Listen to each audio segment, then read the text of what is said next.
할렐루야. 오늘도 느헤미야의 말씀입니다. 느헤미야 말씀을 통해서 우리 매주일 특별히 기도학교 세 번째 책에 있는 교재를 가지고 함께 전교인들이 기도에 관한 말씀으로 도전받고 있는데, 기도학교 3권에 있는 7과의 내용입니다. 골방에서 열방을 경영하라. 여러분, 말이 너무 멋지죠? 아멘. 골방에서 열방을 경영하라 말씀을 제목을 가지고 하나님의 말씀 함께 나누도록 하겠습니다. 중요한 질문을 먼저 여러분에게 드리겠습니다. 여러분, 세상은 무엇으로 움직입니까? 무엇에 의해서 움직입니까? 저 중동 지역에 전쟁을 하는 많은 나라들이 있습니다. 그들은 세상이 무엇으로 움직이고 있다고 생각하고 지금 전쟁을 하고 있을까요? 사람들은 말합니다.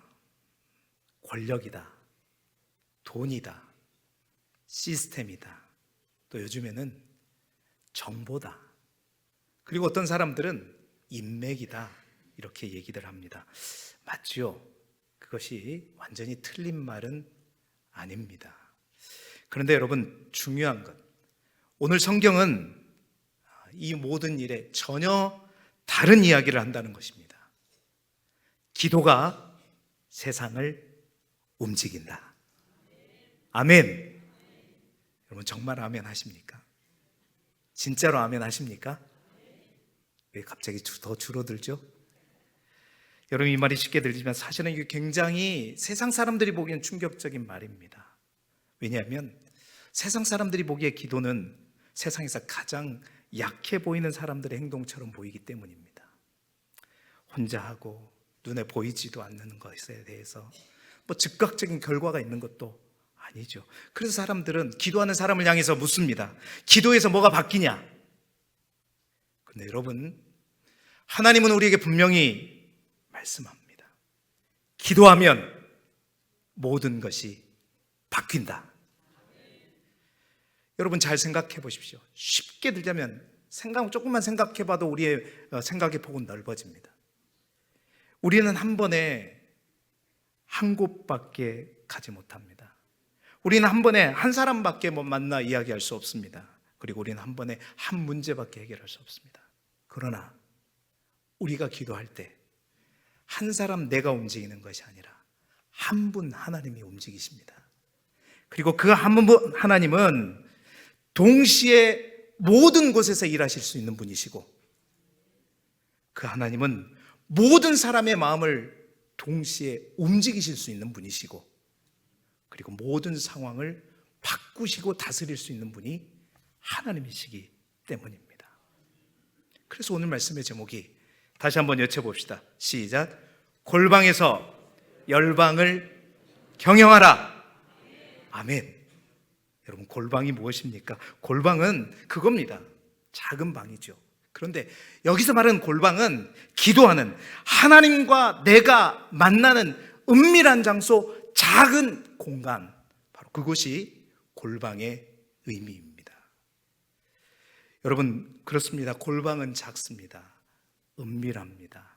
나 혼자 있는 자리입니다. 그러나 여러분, 그 골방이 하나님과 연결된 순간, 바로 그것이 세상을 움직이는 자리로 바뀐다라는 사실입니다.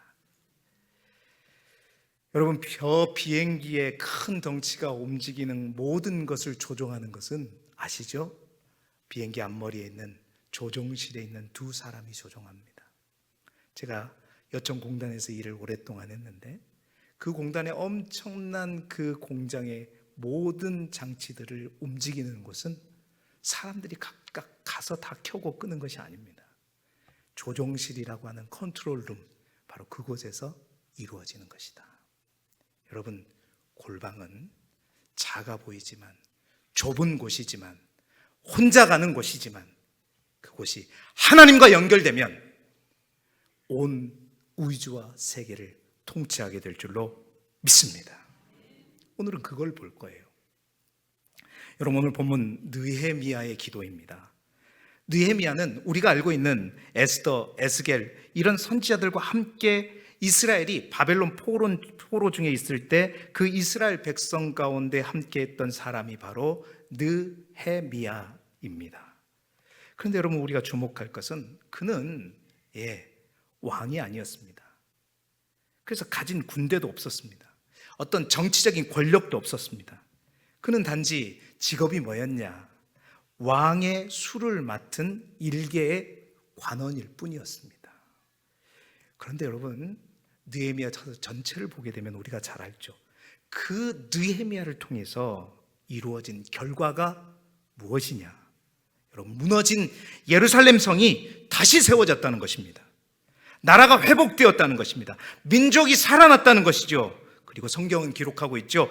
50일 만에 예루살렘의 성벽이 완성되었다. 여러분, 어떻게 이게 가능합니까?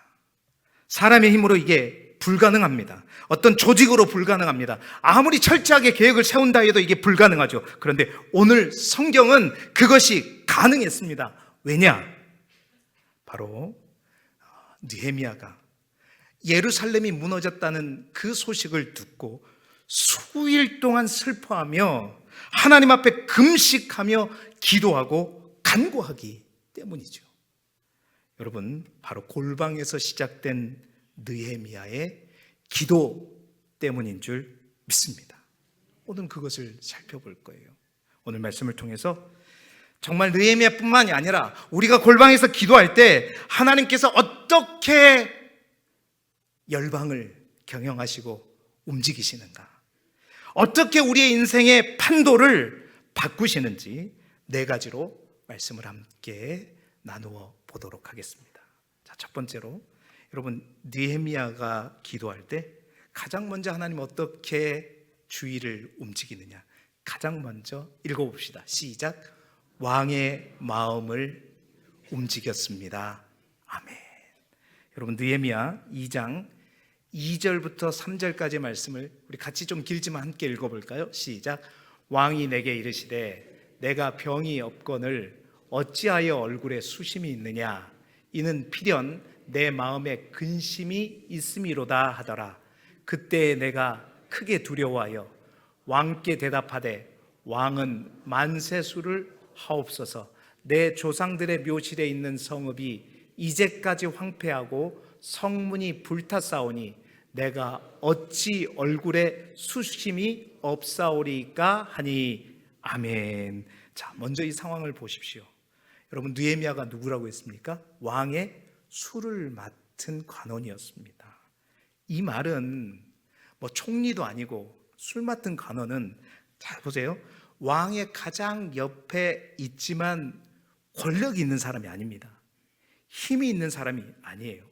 여러분, 권력도 없고 힘이 없는데 왕 옆에 있으면 좋을까요? 안 좋을까요? 빨리 안 좋다고 얘기하세요. 아니, 옆에 없으면 흠도 안 보일 거 아니에요. 그러면 멀쩡한데 괜히 옆에 있다가 흠이라도 잡히면 너 죽는 거예요. 여러분, 말 한마디 잘못하면 오히려 죽을 수 있는 자리가 바로 그 자리입니다. 왜? 힘이 없는데 가장 가까이 있기 때문이죠.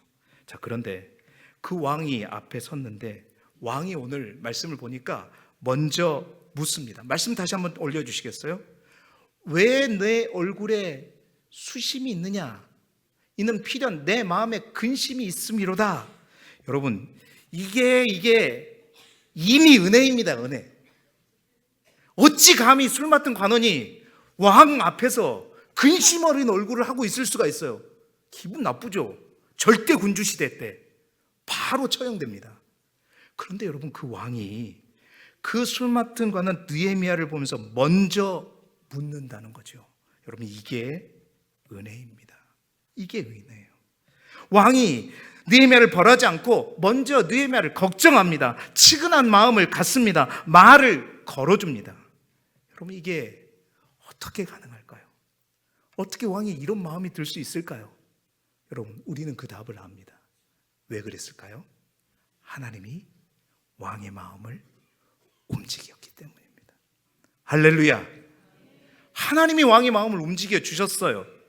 그런데 여러분, 놀라운 것은요, 여기에서 끝이 아닙니다. 더 놀라운 일이 벌어집니다. 느헤미야가 물어보니까 뭐라 그래요? 따박따박 얘기를 하죠. 내 조상들의 성읍이 무너졌습니다.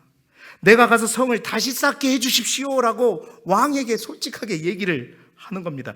여러분, 이 말 또한 사실은 이 말 들으면 우리가 왕이라면 가만히 있을 줄 알죠. 왜냐하면 여러분, 예루살렘이 누구에 의해서 무너졌죠? 바벨론. 지금 이 왕은 어디의 왕이죠? 바벨론 왕입니다. 지금 바벨론 왕이 무너뜨린 예루살렘을 지금 이 술 맡은 관원이 근심하면서 왕에게 다시 말해요. 이 성을 다시 쌓게 해달라고. 왕이 고작 무너뜨려 놨는데 그것을 다시 쌓게 해달라는 겁니다. 여러분, 이것은 요청이 아니죠. 이것은 정치적으로 보면 거의 반역에 가까운 말입니다. 자, 그런데 왕이 어떻게 하죠? 왕이 어떻게 해요? 허락합니다. 허락해요. 여러분, 어찌 이게 가능할까요? 어찌 이런 일이 일어날 수 있을까요? 우리는 그 답을 알고 있어요. 근데 여기서 또 끝나지 않습니다. 아, 진짜 느헤미야 대단해요. 계속 요청합니다. 기간도 그럼 정해 주십시오. 통행 허가서도 나에게 주십시오. 그리고 목재도 필요한데 목재까지 지원해 주십시오. 사람도 지원해 주십시오. 요즘 이 정도 되면 왕이 어떻게 될까요? 보자 하니까 진짜 해도 너무하고 아마 우리 같으면 그러지 않겠습니까? 여러분, 그런데 왕이 어떻게 해요? 허락합니다. 허락해요. 이것은 단순한 허락이 아닙니다. 국가적 차원에서 지금 돕고자 하는 것이죠. 여러분, 이게 어떻게 가능할까요? 논리적으로 설명이 되지 않습니다. 정치적으로도 맞지 않습니다. 절대 설명이 안 됩니다. 그런데 성경은 이를 단 한 문장으로 이렇게 설명하고 있더라고요. 느헤미야 2장 8절 말씀입니다. 같이 한번 읽어보실까요? 시작. 내 하나님의 선한 손이 나를 도우심으로 왕이 허락하고. 아멘. 왕의 마음이 변해서 왕이 허락한 이유가 누구 때문이었다는 거예요? 하나님의 선한 손 때문이에요. 하나님의 선한 손이 나를 도우셨다. 여러분, 그렇다면 하나님의 그 선한 손은 왜 도우셨을까요? 왜 도우셨을까요? 너무 어렵습니까? 느헤미야가 슬피 울며 금식하며 하나님께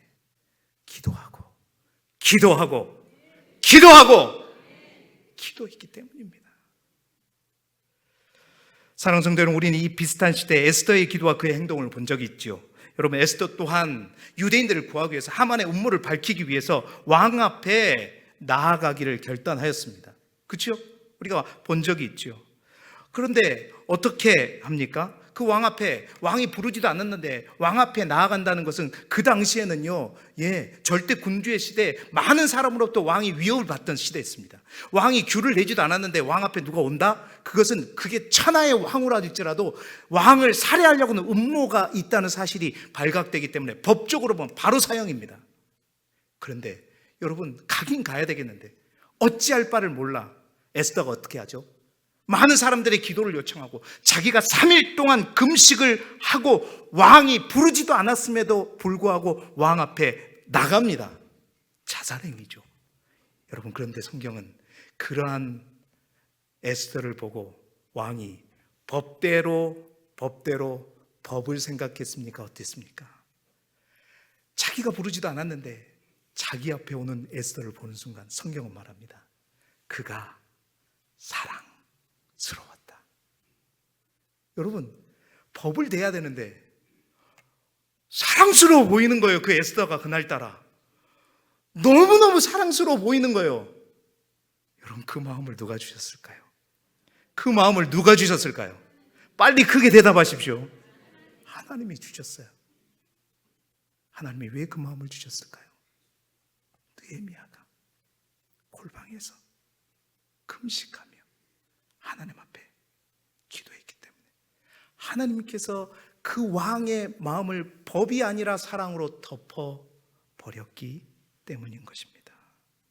사랑하는 성도 여러분, 기도하기 전과 기도한 후의 차이는 무엇입니까? 상황은 똑같습니다. 왕도 똑같습니다. 그런데 결과는 완전히 달라졌죠. 왜입니까? 하나님이 왕의 마음을 바꾸셨기 때문입니다.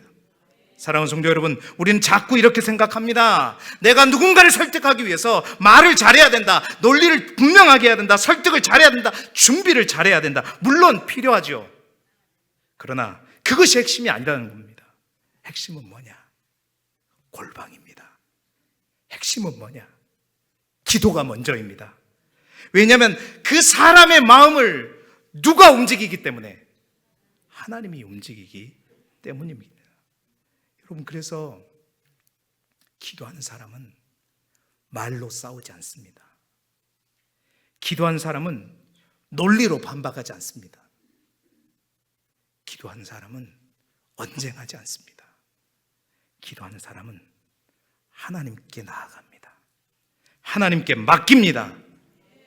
그렇게 내가 아니라, 내 논리가 아니라, 내 언변이 아니라 하나님께 맡기고 골방으로 나아갈 때 그 결과는 어떠합니까? 내가 예상하지 못한 방식으로, 내가 상상하지 못한 수준으로 하나님이 길을 여시는 것을 만나게 되는 것이죠. 여러분, 느헤미야가 왕의 마음을 움직이는 것이 아닙니다. 여러분, 하나님이 왕을 움직인 것이죠. 그러나 그 시작은 어디냐? 바로 기도입니다. 골방입니다. 골방에서 열방을 경영하라. 골방에서 기도할 때 가장 먼저 내 앞에 있는 그 사람이 변화됩니다. 바뀐다는 거죠.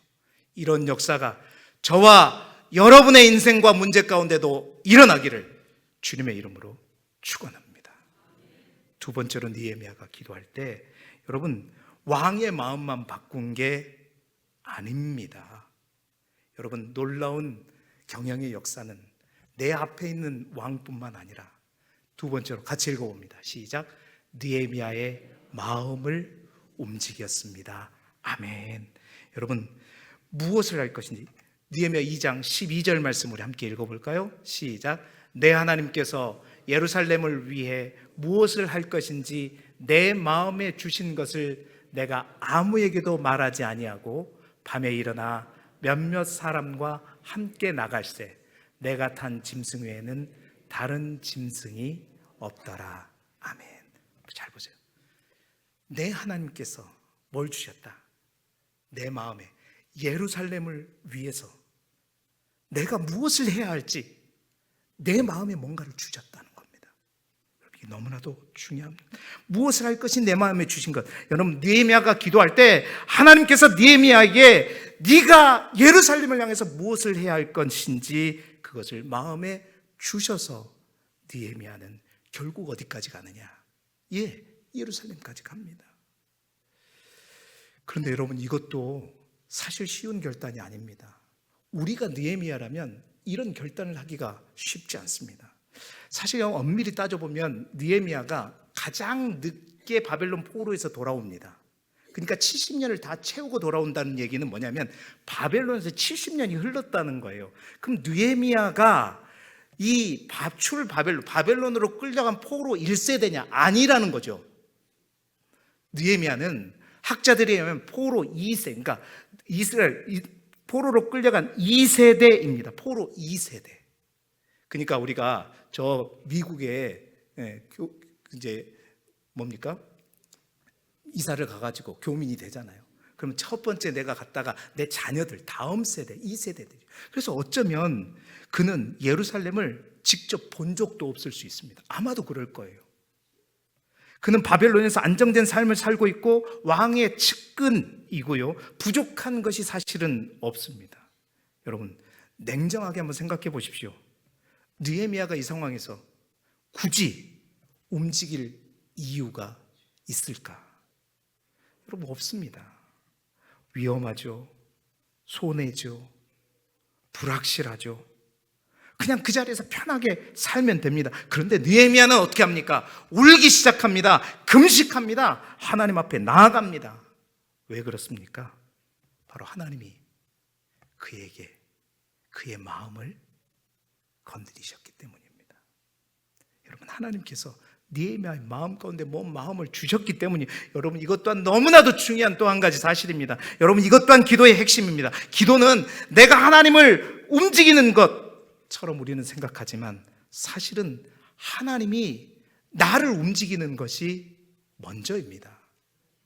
우리는 보통 이렇게 생각합니다. 우리가 기도하면 하나님이 내 기도를 들으시고 내 뜻대로 해 주실 것이다. 아니요, 그것보다 더 먼저 된 것이 있습니다. 기도하면 여러분, 내 뜻이 바뀝니다.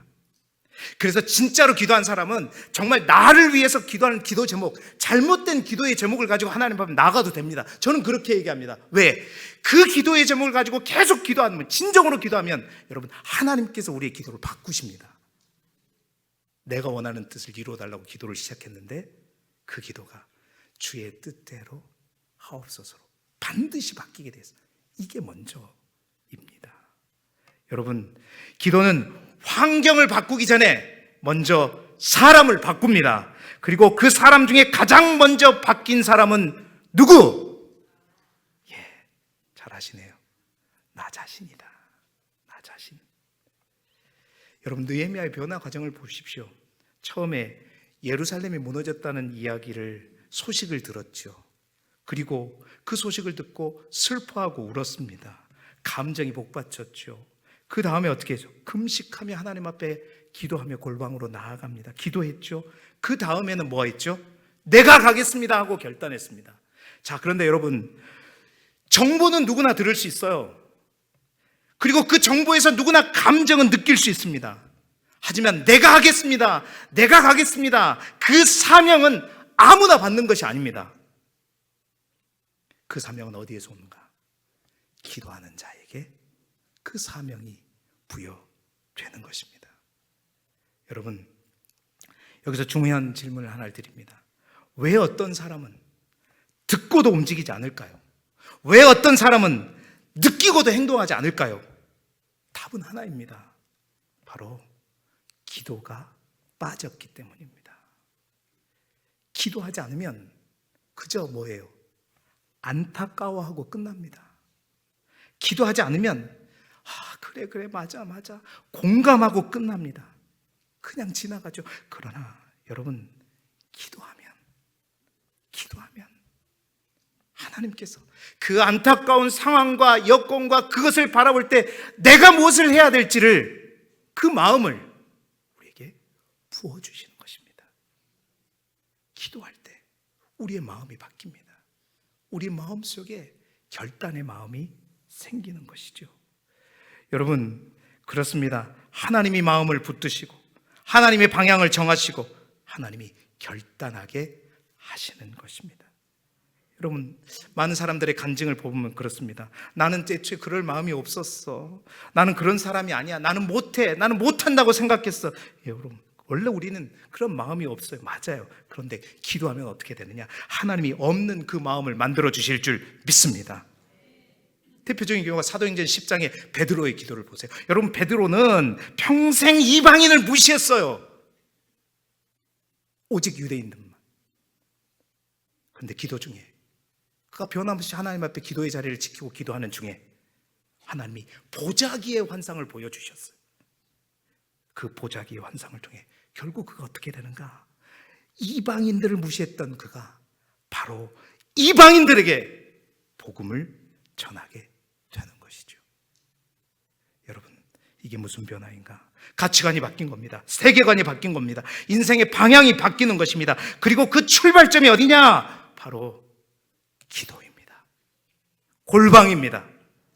사랑하는 성도 여러분, 그래서 기도는 단순한 종교 행위가 아니라 기도는 내 인생의 방향을 재설정하는 시간과도 같은 것입니다. 느헤미야는 단순히 마음만 바뀐 것이 아닙니다. 그의 정체성이 바뀐 것입니다. 왕의 술 맡은 관원이었습니다. 그냥 안정된 삶을 추구하는 사람, 그런 그가 기도 후에는 하나님의 사명을 붙드는 사람으로, 민족을 살리는 사람으로, 역사를 움직이는 사람으로 쓰임받게 되는 것입니다. 환경은 그대로인데 사람이 바뀌는 것입니다. 골방으로 열방을 경영하라. 골방에서 기도할 때 하나님은 우리의 마음을 바꾸십니다. 우리의 가치관을 바꾸시고 우리의 세계관을 바꾸시고 우리 인생의 방향을 바꾸셔서 내가 하겠습니다. 내가 가겠습니다. 바꾸는 것입니다. 사랑하는 성도 여러분, 기도는 그래서 내 마음의 깊이를 결정하고 내 인생의 방향을 결정하는 것입니다. 기도함으로 그 은혜가 저와 여러분 가운데 반드시 있기를 그리스도 예수 이름으로 축원합니다. 세 번째로, 여러분 이제 여기서부터 진짜입니다.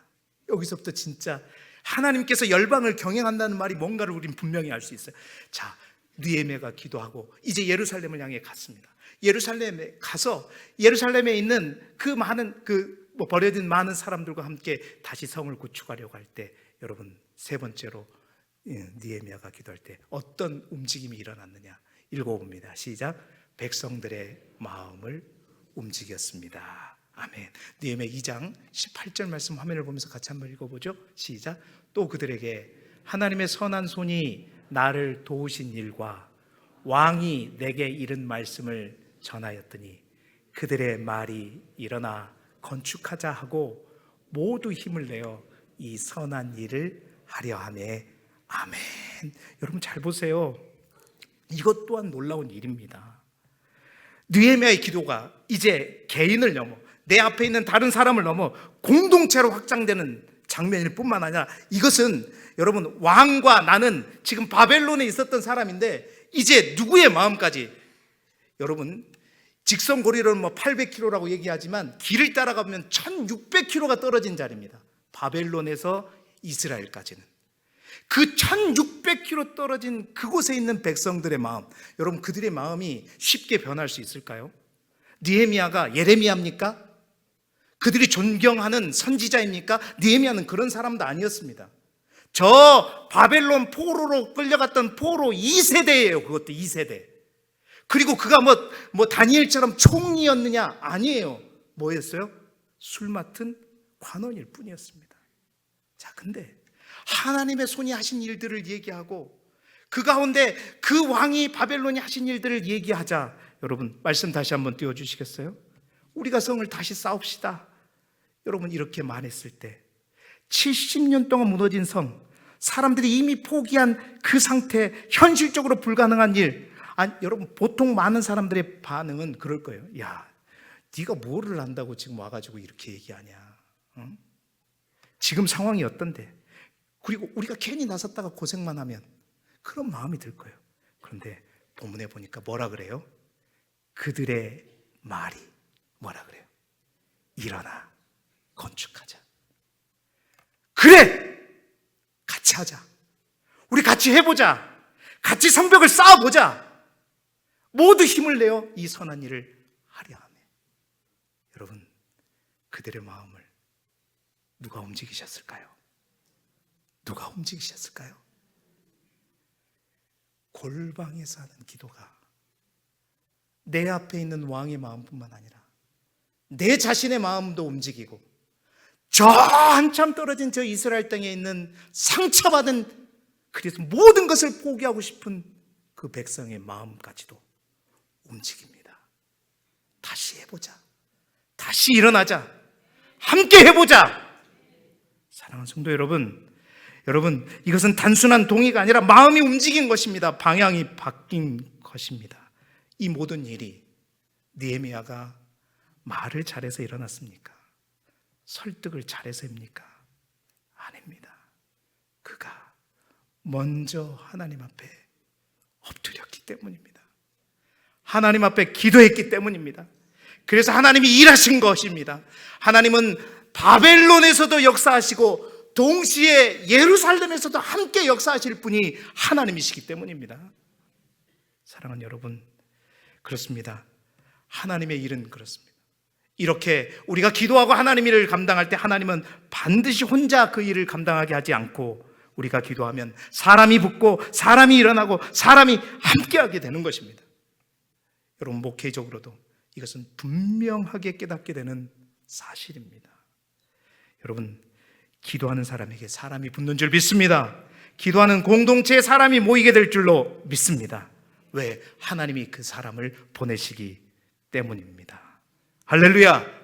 기도하는 여러분에게 날마다 때마다 관계와 만남의 복이 있기를 그리스도 예수 이름으로 축원합니다. 이제 마지막입니다. 마지막 놀라운 사실은 이방 족속들의 마음까지 움직입니다. 그래도 이스라엘 백성들의 마음까지 움직이면 그래 그러나 보다. 왜? 하나님을 믿는 사람들이니까. 그런데 여러분, 느헤미야 6장 16절 말씀 함께 같이 읽어볼까요? 시작. 우리의 모든 대적과 주위에 있는 이방 족속들이 이를 듣고 다 두려워하여 크게 낙담하였으니 그들이 우리 하나님께서 이 역사를 이루신 것을 알미니라. 아멘. 여러분, 이게 마지막 단계인데요. 하나님의 일이 시작되자 무엇이 나타나냐? 꼭 하나님의 일이 시작되면 방해가 일어나죠. 다시 해보자. 그래서 물 흐르듯 되면 좋은데 여러분, 그 주위에서 산발랏과 도비아가 등장합니다. 비웃습니다. 조롱합니다. 위협합니다. 여러분 꼭 기억하십시오. 하나님의 일이 시작되면 반드시 뭐도 시작된다? 방해도 시작된다. 자, 그런데 중요한 것은 느헤미야의 반응이었어요. 우리가 다 읽지는 않았지만 그는 그들과 싸우지 않았습니다. 논쟁하지 않았습니다. 다시 하나님께 나아가죠. 이게 기도의 사람입니다.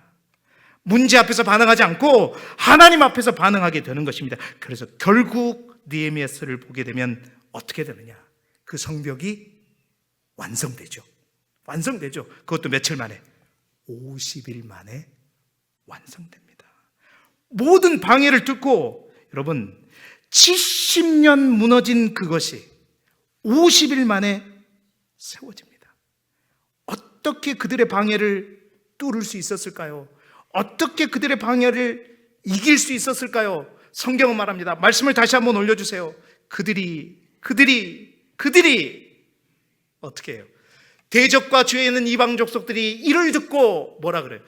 다 두려워하고 크게 낙담. 이들이 방해하다가 하나님의 이 역사하시는 함께 하심을 보고 아이고 하나님을 두려워하게 되고 낙담하게 되고 그래서 어떻게 해요? 방해하는 걸 멈추게 되는 거죠. 그래서 50일 만에 지을 수 있었던 것입니다.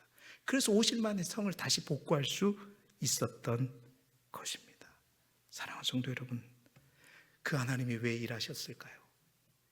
그 하나님은 이 대적들까지 왜 스스로 자멸하게 만드셨을까요? 바로 골방에서 기도했기 때문입니다. 어찌 우리가 일하면, 어찌 우리가 행한다면 이러한 놀라운 움직임이 일어날 수 있겠습니까? 사랑하는 성도 여러분, 골방에서 열방을 경영하라. 여러분, 느헤미야는 골방에서 기도했습니다. 그래서 왕이 움직였고 자기 마음이 바뀌었고 사람들이 모였고 대적이 무너지고 역사가 완성되었습니다. 기도는 조용히 시작됩니다. 그러나 그 결과는 강력하게 나타나는 것입니다. 오늘 말씀을 마무리합니다. 오늘 우리는 느헤미야를 통해서 아주 중요한 사실을 보았습니다. 기도가 열방을 바꾼다. 골방에서 열방을 경영할 수 있다. 사랑하는 성도 여러분, 지금 우리는 사순절을 보내고 있습니다. 사순절 절기는 단지 지키는 절기가 아니라 다시 우리가 하나님 앞에 서는 시간입니다. 다시 십자가를 바라보는 시간입니다. 다시 기도를 회복하는 시간입니다. 예수님께서도 사역을 시작하기 전에 광야에서 40일 동안 기도하셨습니다. 왜 기도하셨습니까? 능력이 없어서가 아니라 길을 모르셔가 아니면 하나님의 뜻에 완전히 순종하기 위해서입니다. 여러분, 사순절은 기도를 회복하는 시간입니다. 혹 우리가 그동안 바쁘다는 이유로, 피곤하다는 이유로 어떤 상황 때문에 골방을 놓치고 살지 않았는가? 느헤미야는 골방에서 울었습니다. 그리고 하나님이 그의 기도를 들으시고 역사를 바꾸셨습니다. 오늘 하나님이 우리 모두에게도 말씀하십니다. 제발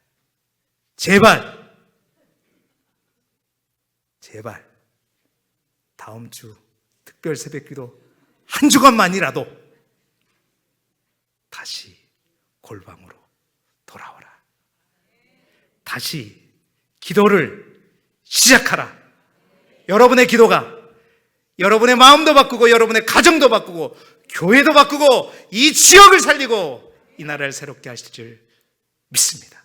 그 믿음으로 나간 저와 여러분 되기를 그리스도 예수 이름으로 축원합니다.